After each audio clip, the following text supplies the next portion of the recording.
Hey, everybody, before we get to today's show, just want to remind you that on Friday, the Around the NFL TV show on NFL Network returns Friday, 6 p.m. Eastern, 3 p.m. Pacific. Set your DVRs.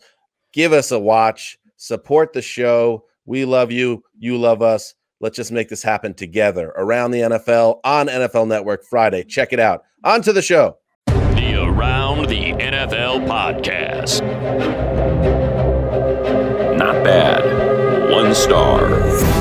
Welcome to another edition of the Around the NFL podcast. My name is Dan Hansis, and I am coming to you from a city filled with heroes in bunkers. Mark Sessler, Chris Wessling, Greg Rosenthal. What is up, boys? Hey, Dan. Heyo. We got a live Sessler today based on our pre-show talk. Wessling, too. We got a couple live wires. In the, I don't know. I mean, is anyone else dealing with a home? It's like 117 degrees in this room that I'm in. And yeah, I mean, it's getting hotter this now. needs to be a quick episode. We need to get in and we need to get out. This You are is looking Not a a lot little of more. bells and whistles and nonsense today. You're looking a little more Ted Kaczynski-like as the beard grows. Yeah, I am. And it's not going to get any better. There's no improving any of this at this point. And Yikes. go ahead, Wes. I cannot contain the adrenaline pumping through my veins for the schedule release. That's why you get a live Westling today. We are 24 hours away. It is the new Westivus until Joe Burrow gets Cincinnati back into the postseason. Yeah, it's not only are we quarantined and families stuck together in small spaces. Now the heat is rising in Southern California, but you head over to Santa Monica, Greg, in paradise. So, Greg, probably another beautiful day for you with the family in quarantine.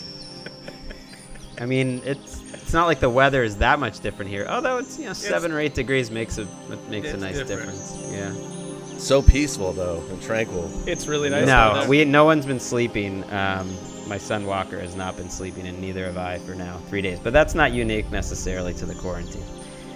We've got our struggles. A lot of reading over the last couple days. It's too deep of it's too long of a conversation. I think where my mind is at.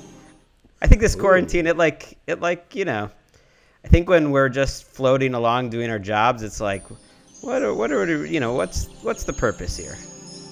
Maybe I struggle with that a little bit normally. Like, what's the purpose of what we're doing here in this life? But in the quarantine, it kind of focuses your purpose. You got to take care of your family. You got to do your stuff, and that gives you a little more calm. How about that? You sent us a photo of you sitting in the sunlight on your back porch area with the children playing together. A man at peace. Well, I thought the photo was funny because I was reading and relaxing, and my son, Walker, basically had Ellis in a total headlock, smashing her face into like a concrete ground, with me doing like nothing, like 2 feet away. Do those children often grapple with each other in that way? That kind of surprised me. Yeah, a little bit. I wrestle with Walker certainly too. Try to get the energy out. He likes the wrestling. I thought about it a little bit actually, Greg, after the show on Monday. Like this, for example, right now. There he is. There he is. The boy who would be king, Walker. He just came into the shot. And I think you are just suited very well to the quarantine, Greg. Because if Jack burst into the garage right now, or Luke burst into Mark's little recording enclave, we would face anxiety and be worried about how we're gonna handle the situation. You're almost like the Zen master. You welcome the child on your lap. Sit, boy. Be a part of this with me. This looks like Phil Jackson with Rodman on his lap. We were talking about wrestling, Walker. What do you think about wrestling lately? Okay, see, so I love that. That's what I have. I have 2 of that situation happening. There goes the Zen. In my household. That was a velociraptor.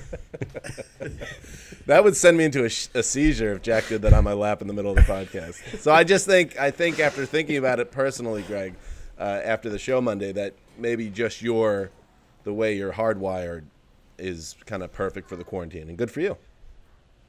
Thank you. Yeah, I'm happy for you. I mean, you're also, Greg, you're a noted foodie. I mean, you always seem to be gallivanting around town, going to various eateries. I mean, that's been taken away from you, or are you organizing 4-star meals on the home front. This is a lot about me. I'm starting to feel uncomfortable. But, well, we did our anniversary on Monday, so we did order, like, some of these restaurants are doing these sort of family meals where you can get a pretty fancy one. We did that on Monday. But, no, for the most part, it's home-cooked meals. But Emeka, she's a Institute of Culinary Education trained chef, so those aren't bad. What a life. I think the pieces are in place to succeed, I think, in Greg's house. Can we please change this subject? No longer gallivanting. Now I'm not feeling Now too, he just gallivants through his own house during quarantine. No longer feeling. And he's got a trained chef on site. All right. Coming up on today's show, Ricky. Hey, Ricky, what's up? You are the resident 20-something of the group, for a little while longer anyway. Yikes.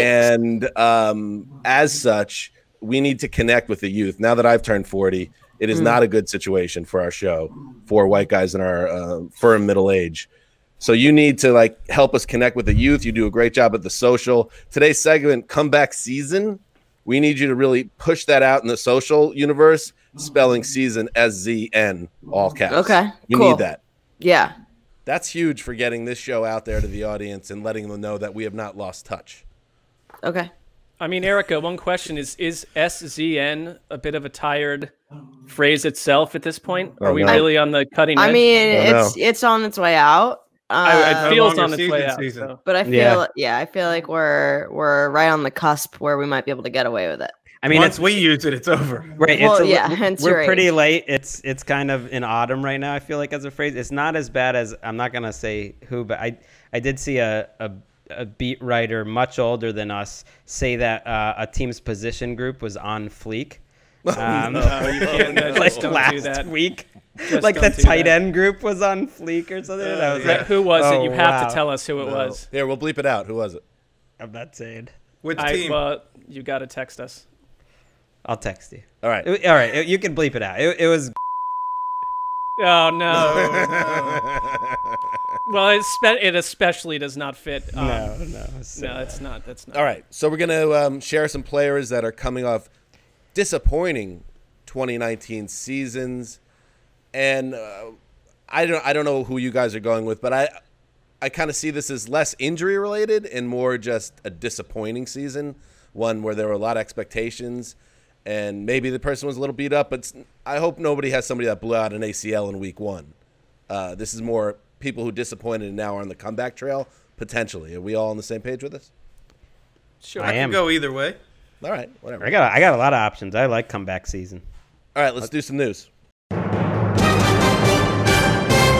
Let us start with my favorite football team, the New York Jets, who have added a running back to their fleet. Their running back group is on fleek after Frank Gore, the inconvenient truth, was signed to a 1-year deal on Tuesday. Obviously, huge ramifications, Greg, for you and I on this one. Gore, the forever veteran, was a big, has bounced around forever. Adam Gase, he played under Gase in Miami. Gase loved him. And in this time when Le'Veon Bell is coming off a deeply disappointing season, and there's been talk that the Jets will like to maybe make it more closer to a committee situation in the backfield, Frank Gore enters the fray, 37 years old this month. Greg, your thoughts on Frank Gore entering the picture for the New York Jets? Well, I immediately thought all your little Frank Gore, how's the locker room going to survive without him jokes. Not so funny now, is it, Hansis? He's in my locker room. He's coming to save the Jets locker room. I mean, look, I think it's no matter what you think of Frank Gore, it's incredibly impressive. He's been able to keep getting jobs. I mean, 37-year-old running backs playing well enough that people will keep giving him jobs. I don't think it's going to change the Jets season. I think he played like a fine backup last year. I know Wes thinks I'm just being a homer there, but I think he's a fine backup. It shows your boy Billy Powell's not coming back. He's out. No. This is going to sound like I'm ripping on Le'Veon Bell, but Frank Gore had more playmaking ability than Le'Veon Bell last year. Yeah, I mean, I think the It was Jets. a bad year for Bell. Terrible. It was. The Jets have to make sure they come out of this next season, whatever we get of this next season, with Le'Veon Bell not being one of the worst free agent signings of the past 5 years. Oof. I mean, it's been a total. I am not knocking. It's not an anti-Jets thing. It's just he's one of the more disappointing players in the league. Stick a pin in that Le'Veon Bell conversation for a little bit later. Right. He fits into he fits into that for sure. I want to say this, Greg. Very Greg-centric pod so far. I'm loving it. Let's just go over where we're at right now. First, the Jets draft your favorite wide receiver prospect, Denzel Mims. That's true. Then they go out and sign your favorite player of all time, practically, at a time where it seemed like his career had reached an end.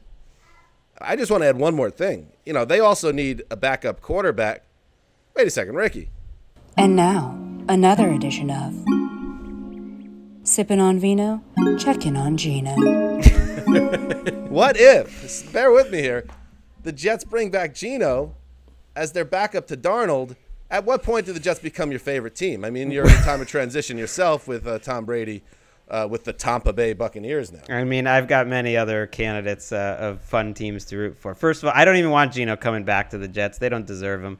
And Gino deserves better than this segment. If this means that this segment's coming back, I don't like this segment. It's disrespectful to Gino. I want him on it. He's a guy who only goes with playoff teams. And I do worry that Adam Gase is going to ruin some of these players. Before you do that, we got to close that segment. Close the segment. And that was another edition of Sippin' on Vino, Checkin' on Gino. Go ahead. I mean, that was basically it. I think it's the same thing Jets fans worry about too. When good things seem to happen to them, you just worry, is Adam Gase gonna be able to capitalize on this? It's fair. He's the one thing for Jets fans. It's an optimistic offseason that you feel like they might be going in the right direction. But the one thing for me and millions of other gangrene supporters is the head coach the right guy? And not a lot of positive evidence in year one. I don't, for the record, love the Gore signing. I never played professional football or college football or really high school football, so I can't really tell you how important it is to have like a badass veteran in the locker room. But in terms of who they could have had to potentially handcuff with Le'Veon Bell, I mean, I probably would have rather had Carlos Hyde or a younger back. They also, of course, have a rookie, LeMichael Pirine out of Florida. I don't want him to be buried on the bench this year because the Jets are going to move on from Le'Veon Bell next year. So that's my feeling on that. But, he brings a lot to the locker room. We know that. He was still playing fine. He's a fine backup. It makes me wonder a little bit as you're talking. I mean, if Bell actually did start out well, would he be a guy that if someone gave him a 5th-round pick for him, they would just trade him in week 6, In other Jets news, they placed wide receiver Quincy Enunwa on the reserve PUP list with a neck injury. And this is a sad story because he was the one kind of draft hit for John Idzik in the late rounds back in 2014, a 6th-round pick, who really was developing into a nice player. He's kind of a tweener, but in a good way, where he was really big and cornerbacks couldn't handle him, but he was faster than linebackers. He was really developing into a guy. But the neck injury wiped out his 2017 season. He played well in 2018 and got a 4-year contract, and then the neck injury again got him in the first game last season. The Jets, by the way, opened last season and then lost C.J. Mosley and Quincy Enunwa for the year in that first game against the Bills. Anyway, so Enunwa, 27 years old, his career is probably over, and it makes a lot of sense why you heard during the ramp-up through the offseason Joe Douglas never committing to Enunwa because this was never a good situation with the neck situation. It's so unfortunate because I think when you look at the way all receivers play, he has one of the most fearless playing styles, like truly a physical wide receiver. And you just wonder, even if he gets to play again, will he be able to play with that same style in 2021 or 2022 if he does come back? I mean, we talked about Denzel Mims. A lot of receivers take a year or two to really become what they are. He doesn't really have the luxury of that with what they're dealing with at that position. Yeah, that's true. Although if Chris Herndon's kind of the forgotten guy, feels like he's almost like the key weirdly, other than Darnold in that offense. Because for a minute I thought like Chris Herndon might be an all-pro type of tight end, and if he plays like that, then the receiver group looks a lot better. Herndon is a guy that people close to the team love. They see him as a guy that could be a big star. He, of course, his entire season was wiped away by injury as well. Enunwa, by the way, landed a 4-year, $33.4 million contract extension in 2018. Played one game on that deal. And because Big Mac, Mike McCagnon, was not very good at his job, there's really no injury protection for the Jets. So he just is carried on the roster for another year and all the cap ramifications that go with it. In other news, Marshawn Lynch. Remember him? Yes. Vaguely. What do you remember about Marshawn Lynch? Mark Sessel. I remember the story that I'll remember until I die is him retiring in the middle of the Super Bowl and Wes having to put down what he was doing and suddenly bang out some absurd Marshawn Lynch retirement story while missing like the second into third quarter of the biggest sporting event we'd ever been to. Wasn't it like the fourth quarter? Which game was it? This was San Francisco. It was Panthers. Oh, my bad. Well, that was kind of a dud anyways. Yeah, I think he did me a favor.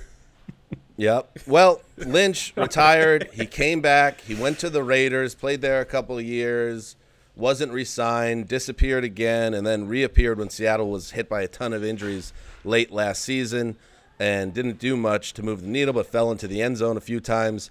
Well, according to his agent, Doug Hendrickson, he has been in talks to rejoin the Eagles. He's now 34 years old. Seahawks. Seahawks, sorry. He is now 34 years old. Chris Carson's got a hip issue. Rashad Penny tore his ACL. So there is potentially a window here. They did draft a rookie in the 4th round, DJ Dallas. They also have Travis Homer in the building. So Lynch, have we seen the last of him? Maybe not. Why bother? I don't know. I mean, it's a weird one.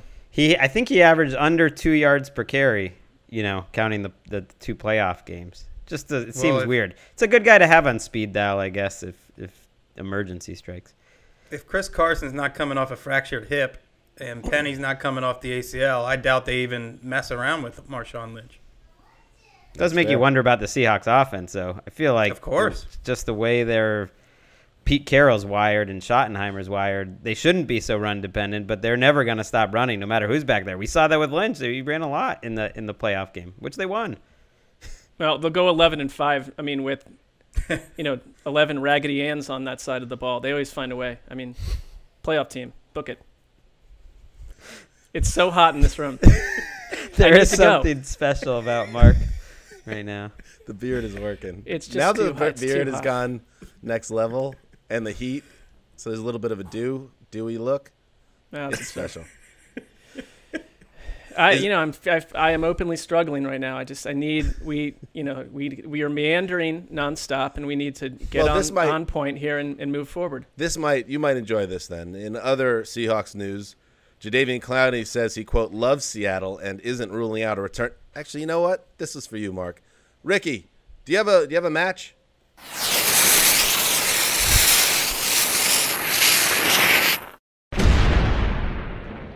That story was blasted into the sun. I love it. Thank you. I have heard enough of Pete Carroll or Jadeveon Clowney's people or whoever saying that these sides could sign a deal and get it done and Clowney returns to Seattle. All right, when it happens, we'll talk about it. That's it. That's enough. Good leadership. Thank you, Dan. I mean, at what point? With all due respect to the whole operation up there in the Pacific Northwest. And they do an excellent job. But, there's a term. It's called, piss or get off the pot. Right? That's fair. Something like that. That's fair. I think this is unanimous. Let's do it. Did I have the quote right there, Wes? No, if you're on the pot, you're not going number one. I mean, to be fair, I thought we deep sixed this news item, right. And we're still going on about it. Well, Wes, that's not necessarily true, depending on gender or some weirdos. Well, there might be some sitters out there. The saying would be the alternative to pissing. You're right. Or get off the pot. There you go. And that's what's happening in the news. All right. It's comeback season. That's how the kids say it, too. They hit the Z. So we're going to go around the horn once or twice, depending on how long it takes before Mark passes out and has a heat stroke. I'm not doing too well either, I got to be honest with you. You see a little shine on me today? Yeah. It's getting hot in this non-insulated garage. Don't worry, it will be June soon in July, and we will die in our homes. You guys remember what September is like in Southern California? It's the hottest month of the year. This has to end. I know we don't want to go back to the office for some reasons, but this got to end. Or I got to get an air conditioner on here, and it could be expensed to Roger. Well, you're out in your garage, to be clear, not in your house. Yeah, that's troubling. All right, let's get to it. It's comeback season. Mark, you're feisty, so before we lose you, get us going. Well, yeah, I don't want to go injury player route as you suggested, but I'll go David Johnson because I think his name overall has been soiled because he was attached to one of the worst trades we've seen in years. And, the overall question is David Johnson even a shell of who he was back in the middle of last decade? And it's really been years and years since he's been productive. Essentially benched last year for Kenyon Drake, who the Cardinals went and prioritized and brought back, and Johnson quickly became overly priced and tradable. Weirdly, when you thought they never would be able to, and he's basically a centerpiece in that offense at the moment. I mean, they have moved on from certain running backs. I find it interesting that he would be pairing with Duke Johnson to some degree, but I have huge suspicions that David Johnson will be a thing at all. That this was a smart move for the Texans to make, and he has a lot to prove. So we will see. But I'd like to. It would be interesting if he thrived, because I think that would surprise many. So you're not too confident it's going to be bounce back season. I'm not confident, but I don't wish ill on the player. I mean, I think he's had a lot of bad luck. He had the broken wrist and never really was the same guy after that. Well, the idea here is to nominate people who we believe have a comeback season, not simply guys that had bad years last year. Well, I do think he has a chance because he's not buried on the depth chart. He's not in where he's a better chance than last year when the Cardinals said he doesn't fit it into what we want to do, and he essentially his role diminished. The Texans traded for him to use him a lot. And so I think the comeback factor is real. He was on my list, and not for – I understand you could watch the tape. Wes, I think you've been vocal about this, that he didn't look like the same guy. And if you really study his career, he's only had maybe one just outstanding season. His first season he flashed, and he looked like he could be special. But – Bill O'Brien, like Mark said, needs this. He needs David Johnson to step up, and I'm not going to get back on the Bill O'Brien defense train, but I will just say this. In 6 seasons there, and there's 2017 they went 4-12. That's when Deshaun Watson took over, like in September, and then was doing well, but then blew out his ACL, and they went 4-12. But outside of that season, 9-7, 9-7, 9-7, 11-5, 10-6, and they've been to the playoffs 4 times. He does have an ability, it seems, to get the most out of his roster. This is not the star-studded roster of the league. And I would not be surprised if David Johnson, in a feature role, ends up putting together a good statistical season. Whether or not he's special anymore is something we'll have to see. But I think he's going to get every opportunity, which was not the case late in his Arizona tenure. I actually didn't think he was washed up last year. I thought he was playing through a back injury, and that explained everything to me. Same thing as Alvin Kamara playing through a high ankle. You don't expect running backs to do well playing through those kinds of injuries. There's levels to it, though, and Johnson, it's just been a while. He hasn't been the same guy since his injury, which is now a few years. I think Duke Johnson's got to be sitting there saying, like, what do I got to do? I won you a playoff game. Duke Johnson was the second most valuable player on that offense in that playoff game. He was the one making plays at the end when they needed to win the game. And I do think in the end he'll be a factor, just because I guess I have my doubts that David Johnson's going to be back to his old self. I will stick in the running back realm, and since I already hinted at it, Le'Veon Bell. I think last year was a bit of a perfect storm of poop for Bell, and I agree that he seemed a little bit lethargic and did not have explosion. And I just wonder how much of that had to do with the layoff, and if that is ever going to come back or if it's gone. But I would like to see it in a situation where he has more of an opportunity. The Jets famously had a almost historically horrendous offensive line that in addition to not having any talent was completely decimated by injuries. So it was really one of the all-time bad situations. For a lot of the season or a portion of the season, you had quarterback play that was, amongst some of the worst quarterback play we've seen in years there, which does a running back no favors. So now you have him kind of back in the swing of things with a year under his belt. You have I'm not going to say it's going to be the best offensive line in the league. We're going to see if these guys can play together. But on paper, an upgraded offensive line. Sam Darnold, year 3, hopefully playing a full season. And I just would not be surprised, even with people now kind of forecasting doom and gloom because Frank Gore signed, and all of a sudden now Frank Gore is going to be the leading rusher or close to it. I don't see that either. I still think we're going to get a lot of Bell, who had over 300 touches last year, and I think we'll get a better Bell. I mean, it couldn't be worse. 3.2 yards per carry last year, which for the amount of workload he had was the worst in Jets history. I just would not be stunned if we see a much better version of him, not elite Le'Veon Bell of his Steelers heyday, but a guy that is better than an average running back, and the Jets then at least get some return on their investment. Am I being an optimistic Jets fan? Of course, but I also don't know if it's possible for the guy to go from where he was at that point to where he was last year without other circumstances coming into play, which I think, like I said, a poop storm for Bell. I mean, my one concern would be, and we mentioned him too, is I've just never gotten the sense that Adam Gase wanted anything to do with this Le'Veon Bell price tag or overall. It's not a sense. I mean, it's been reported. He right. Didn't want him, but he also gave him like 315 touches, so it's not like they then didn't use him. I mean, like you mentioned the injuries, and you're not going to lose Sam Darnold to mono again and all this other stuff that happened. And they just the beginning of their year last year was about as disastrous as you could dream up. But Le'Veon Bell, Adam Gase just to me feels tilted towards Machiavellian behavior, and if he is out on the whole Bell thing, that could be, as Greg likes to say, a fly in the ointment potentially. That's a Gregism? I didn't know that, but I like it. I was so wrong about Bell. I thought it was a great signing. I didn't think they paid too much. Like, I defended it. I just think he, for a stretch, is one of the best running backs I've covered or seen.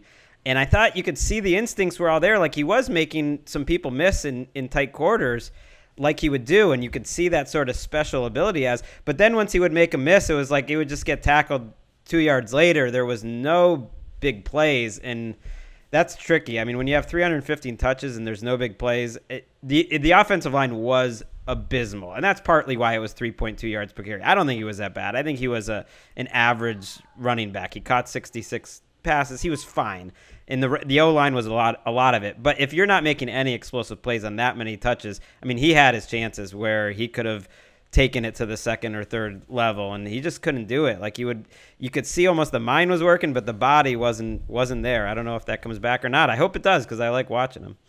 When 30-year-old Bilal Powell comes in and looks more explosive than the starter, that's a problem. Yeah.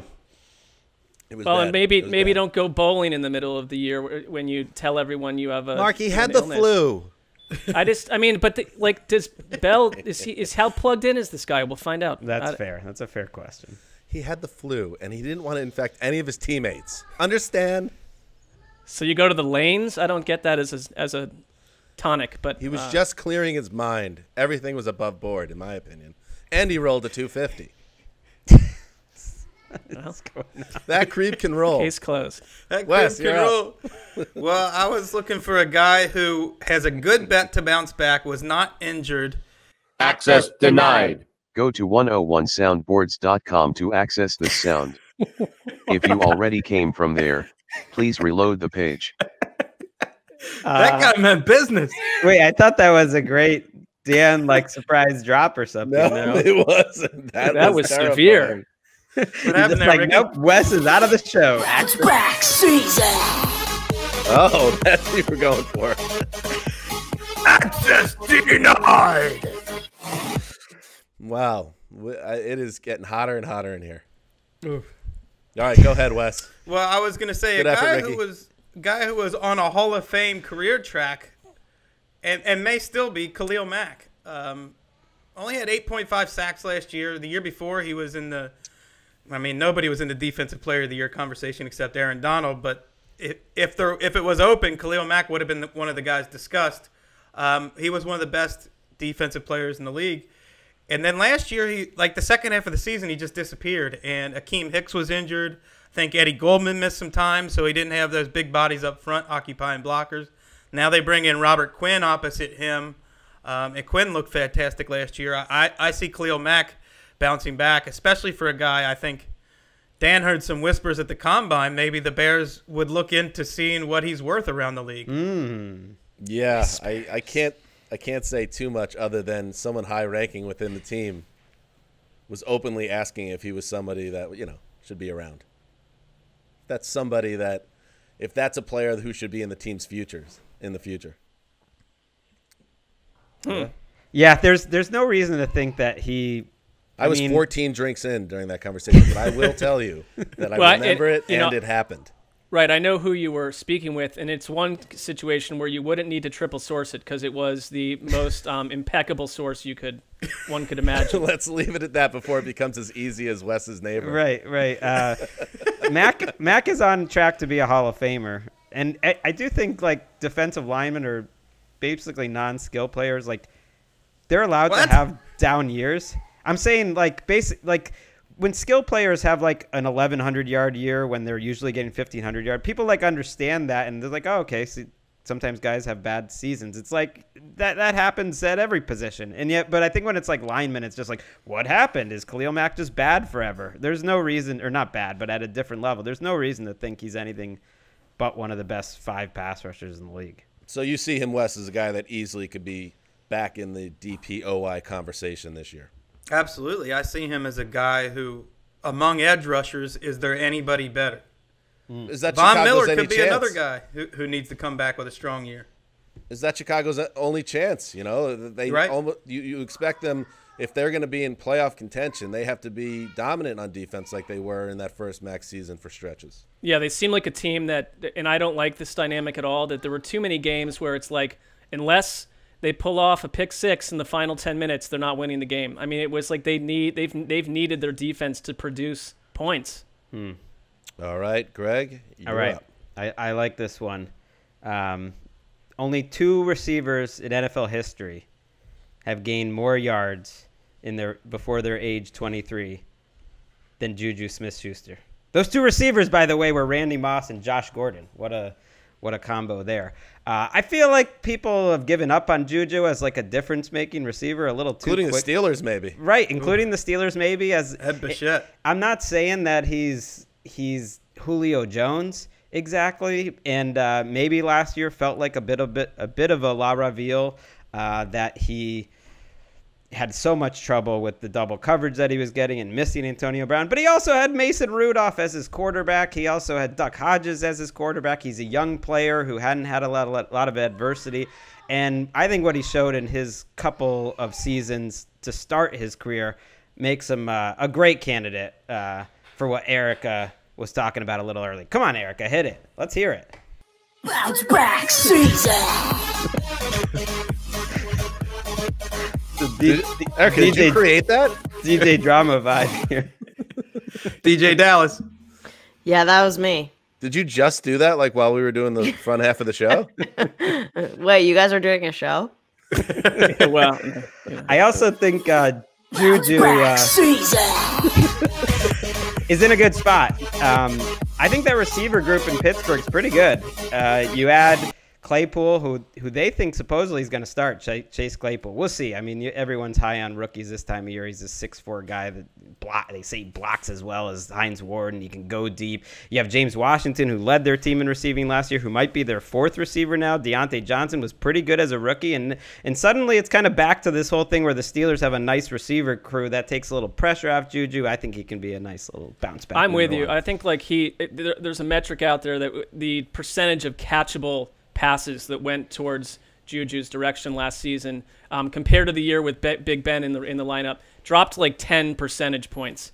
I mean, so the quarterback situation falling off a cliff had a huge impact on him. And I think he's got to be motivated to basically turn Antonio Brown into a liar, because it was Antonio Brown that went on air not too long ago and squawked endlessly about the fact that Juju is not a lead receiver, and simply, made his hay off of Antonio Brown pulling the top cornerback away. Colonels with Mark Sessler. Come back, Colonels with Mark Sessler. Come back, Colonels with Mark Sessler. Are we just okay? Come back, Colonels with Mark Sessler. Come back, Colonels with Mark Sessler. Come back, Colonels. Good, it's the 3-minute version of this song. Stop. Are we just hitting random buttons now? Totally off the rails. Emptying it out right now. I'm with you guys, by the way. I don't want to put a hex on any of these guys, but this topic is a tough one for me because my fantasy team was Alvin Kamara first and Juju Smith-Schuster second. But Juju, what are you going to do? Like, the quarterback, like we said, was not there. And then for you to then think that he's peaked or he's not a true number one because the Duke Devlin, or what was his name, Dutch Devlin? Duck Hodges? Duck Hodges, like Duke Duck Hodges. And that's a porn star. And Mason Rudolph, like these guys can't play. I mean, we learned that. So give him a fresh start. Now, the one caveat I'll add is we'll find out if Big Ben can still play at 38 after a year off. But that could hold back his ceiling as well. If he's even just healthy enough to play. I have thought about that. Like, I feel like the Steelers are the biggest boomer bust team. If Ben Roethlisberger's healthy and plays like he did a couple years ago, it's like they're a Super Bowl contender. But would it surprise anyone if he never plays much or plays well again? Like, he feels like that's possible. A 38-year-old coming off elbow surgery, normally we would say, like, that kind of guy is done. Well, we'll have to see. And currently looks like a troll living under a bridge. So, no, that would not surprise me. Did anyone else find, like, when you were doing this exercise, you could point to almost the entire offense for several teams, the Steelers being one of them, James Conner. Yep. But the Eagles, Carson Wentz, with healthy receivers, and then Miles Sanders emerging. And the Browns, to me, are another one where the entire offense could just bounce back. I feel like the Steelers, for me, rise above everyone in terms of you have no idea which way they're going as an organization. They could be playing the AFC title game. They can go 6-10 to me. It's really hard. And I think James Conner, like on that subject, I have whiplash because I remember the beginning of the 2018 season when anybody in the football cognoscenti had to say was that this guy can play. You'll see. He's going to be a stud. And then he had a really nice season. And fast forward to this offseason, it's like, oh, he can't play. He can't carry the load. And I know the Steelers internally were disappointed about last year too. But last year was pretty messed up. That whole offense got sidetracked by the quarterback injury. I just wonder if he is a guy that could be bouncing back, which you're not hearing a lot of. But I'd also argue Mike Tomlin was back season. I'll let this play instead.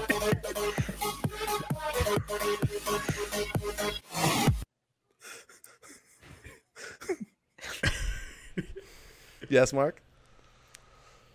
Well, I was just going to say I thought that Mike Tomlin was Coach of the Year material 10 or 11 weeks into last year. I mean, other teams would have gone 3-13 in that situation. I mean, the defense is still arguably maybe top 2 or 3 in the league.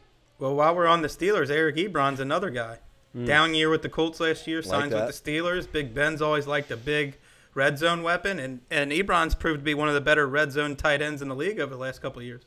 All right, want to throw out quick ones before we sign off? Yeah. Sure, I'll go back to Chicago, and I think the combination of Matt Nagy and Nick Foles, who both I thought last year very disappointing for both in different ways. Now they're together. I like the fact that Nick Foles knows this coaching staff really well. Offensive coordinator, head coach, quarterback coach, has worked with all of them. So, it's not like you have to learn a new system. It's a good fit for Nick Foles. I'm always suspicious of Nick Foles when he is named a starter for the entire season. Can he get through without another, it's one injury after the next? And frankly, was not a good quarterback when he played for the Jaguars last year. Well, didn't you on the last show say that both this combination were people not to trust or believe in?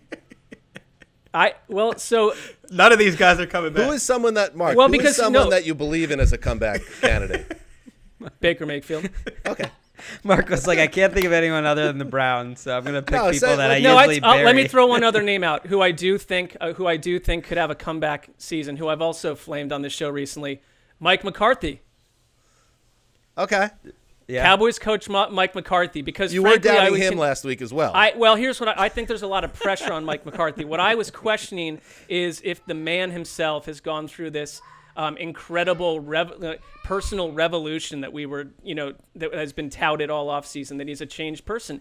I believe people can change. I don't know if all football coaches can to the same degree. But it would be an incredible disappointment if Mike McCarthy and the combination of what they have on offense don't go to the playoffs. This was an 8-8 team last year. What's not to like about Mike McCarthy stepping into this role in a NFC East that has two very questionable teams in the Giants and Redskins right in there? So if they're not a wild card team with an extra 7th team added to the NFC, it would be I consider a massive problem for Mike McCarthy to have to deal with PR-wise. I had Baker Mayfield on my list as well. He just makes a ton of sense. How promising was as a rookie, and the Browns obviously poured a lot of resources and tender love and care in trying to get things fixed around him. So now he's just got to do it. And I will throw in one more running back, Todd Gurley, who everyone has essentially written off. And as I've noted on this podcast, the Rams' offensive line was kind of crap last year, and he still found the end zone a ton last year. And these professional athletes are proud dudes. I wonder if a fresh start is exactly what he needs in Atlanta, and a nice setup there with a good offense around him. Is Todd Gurley ever going to be the guy that exploded on the scene with the Rams? Probably not, but can he be a Pro Bowl guy, a 1,300 total yard, 10 touchdown guy this year? Absolutely. And to me, that would be comeback season. Yeah, he was on my list too, and it's not something I feel strongly about because there's still so many questions, but I thought he did run better around Thanksgiving and into December last year. And I don't know, another year removed from a nebulous knee injury that we never really figured out what it was. I guess it's arthritic now, but maybe, I don't know, maybe another year away will help. But going a little bit deeper, a guy I thought was the best running back on the 49ers entering last season, Matt Breida, now with the Dolphins, and I think is a better player than Jordan Howard. So if he can stay healthy, which for Matt Breida is a huge if because he never stays healthy, I don't think I think he's over 5 yards per carry for his career. He's a dynamic playmaking running back when he's healthy. Close it out, Greg. All right, I'm going to run through we'll do a speed round. Maybe we'll get to these topics later in the offseason. Matty Ice with Todd Gurley. He didn't play that great last year either. I think he can get better. My boy Phil Rivers. I'm just sensing I'm going to be into the Colts this year. I want this for. Come on board, guys. Yeah, I think I'm with the team of West TL this year. It's the Colts. Wait, is it Broncos or Colts? Oh, I'm higher on the Colts. Ooh, yeah, I'm into that. I feel like your heart's with Denver though. No, I think you guys want my heart to be with Denver. Well, I consider that news. I thought you were all in on the Broncos. I know you guys did. Sean McVay, I think, is getting back in the lab. He's got some young players. He's got Cooper Kupp back. I could see Sean McVay coming back and looking a little smarter this year. But I'm going to wrap up and be a bit longer on a more surprising pick. How about the Jaguars defense, which you lose Calais Campbell. But you look at their front seven, and you have Josh Allen, who is almost a defensive rookie of the year. You have Yannick Ngakoue, who's back. He has no choice. He's playing. He can make more money by week 3 than he's made in his entire career. He's not holding out. And so they knew that. They're okay in the middle. You get Joe Schobert, who is a pretty good pickup. Miles Jack's coming off a bad year. You draft K'Lavon Chaisson. Like that's a nice looking little front seven for the Jacksonville Jaguars. And I mean, they were so bad. They were one of the worst defenses in the league. It didn't make any sense. I'll put a button on this by somebody's got to bring up Cam Newton, and I know he doesn't have a team, but when he signs, I just think there's a chance he could not only end up starting games, depending where he goes, but surprise a lot of people. He's still just 31 years old. Hopefully the shoulder is right, and I'd like to see it, but he's got to sign with the team, so it's hard to really prognosticate that. But Cam Newton, obvious comeback player of the year candidate if he ever got the opportunity this year. Where would you want to see him play if it was up to Dan Hansis, like your most enjoyable Cam Newton? I already know it. I already know it. Denver Broncos? Yeah. I'm on board with that. And now How the about Broncos this? fans, again in my mentions, are going to be attacking me. But Drew Lock, he's the next savior. Calm down. Cam Newton would make you a better team. Something to be I said think for that. he'd make the Bears better instantly. I know they're tied up in all this money with Foles, who I've just touted as a comeback figure. But, I mean, it always mystified me that they didn't just go after Cam Newton to begin with. He'd look perfect in a Bears uniform, and he'd fit everything. He'd fit perfectly. But they there. got an awesome comeback situation. Your endorsement of Nick Foles lasted 48 seconds. Well, I'm saying those guys need a comeback. Bounce back season. I mean, the most important person in your organization is your quarterback, and the second most important person in your organization is your backup quarterback. Well, go get one. All right. That's it for today's show. Now, very important that everyone knows this. If you missed the end of last week's show, we have an NFL Network program coming up on Friday, 3 p.m. Pacific, 6 p.m. Eastern. It's the Around the NFL show. It is going to be completely fresh content. Nothing that we're really talking about here will be subjects on that program. So it's essentially a brand new episode of the podcast, only it's on TV, and you can see our beautiful quarantine beards, and everyone will be excited. In fact, I see this as a show of faith from the company. Okay, go. This will air 5 different times on Friday alone. Wow. So if you missed the initial airing, just know that you will have many opportunities on Friday and even into Saturday to watch the premiere episode. We hope there's a long run for this one. We don't know yet, but we definitely have a show coming up on Friday. And we will, Wes, be touching on the schedule release tomorrow. So get excited for that. Oh, yeah, edge of your seat for that one. And I personally am thankful. If it's going to be on 5 times, I'm not even going to bother figuring out when it's on in British summertime or Greenwich Mean Time or whatever. You know, you'll find it. Yeah, you have, if you're out there, no excuse not to track it down at some point. Do our overseas listeners even have the option to watch the program if it's on? Well, I guess they have Game Pass, right? International has NFL Network. Yes. Right? Yes. Okay. So they're all set. You're ruining the Well, and by the way, when you talk about our mentions, don't tweet at us if you don't have NFL Network. That's not something I'm concerned with. Figure it out. Go now. I'm not figuring that out for you. I've got enough on my plate right now as it is. We have a lot on our plate. Greg, his plate is full, and he likes it that way. At He's Greg, peace. he'll help you out with this, with the network issues. The man is completely at peace right now. So that is the guy to go to with any questions about how to catch the Around the NFL show on NFL Network. Nothing, Greg? I mean, I've been distracted here by a child disturbing this piece. Our change in Showtime has taken me out of my piece. All right. This is Dan Hansen signing off for The Quiet Storm, the mailman, the old boss, Walker, Ricky Hollywood. Thank you for watching or listening, and watch us on Friday. Till then.